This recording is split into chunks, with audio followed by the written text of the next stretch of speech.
Hello friends, I Rukhsar Khan, student of BTech 6M ECE from BIIET. I welcome you all on behalf of Guru KPO. Today, I am going to explain the topic superconductors. We all know that conductors allow the electric current to pass through them, whereas insulators doesn't allow the electric current to pass through them. But what about superconductors? So, superconductors are those metals which allow the electric current to pass through them, but without any loss due to heat dissipation. It means in superconductors, the electrical resistance is zero and there will be no loss due to heat dissipation.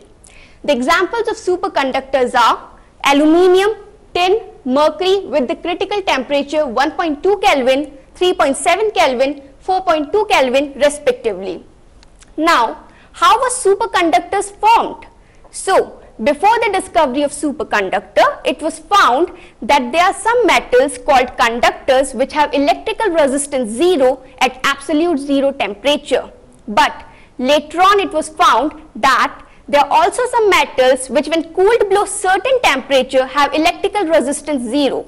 So those metals are called superconductors in which the electrical resistance disappears. Now, who has discovered superconductors? Superconductor was discovered in the year of 1911 by the scientist Kamerlingh-Onnes.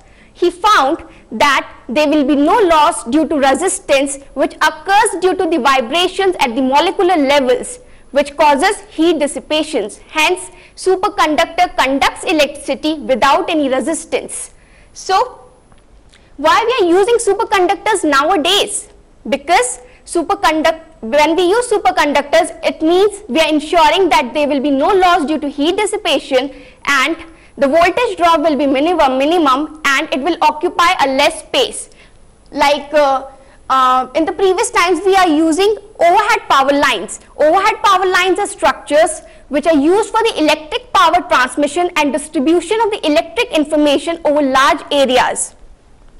We can see in the figure that it is a structure in which aluminium wires are there. So these wires are not much expensive. It is the advantage of the overhead power lines, but it has many drawbacks like the aluminium wire is not insulated, hence the chances of damage increases.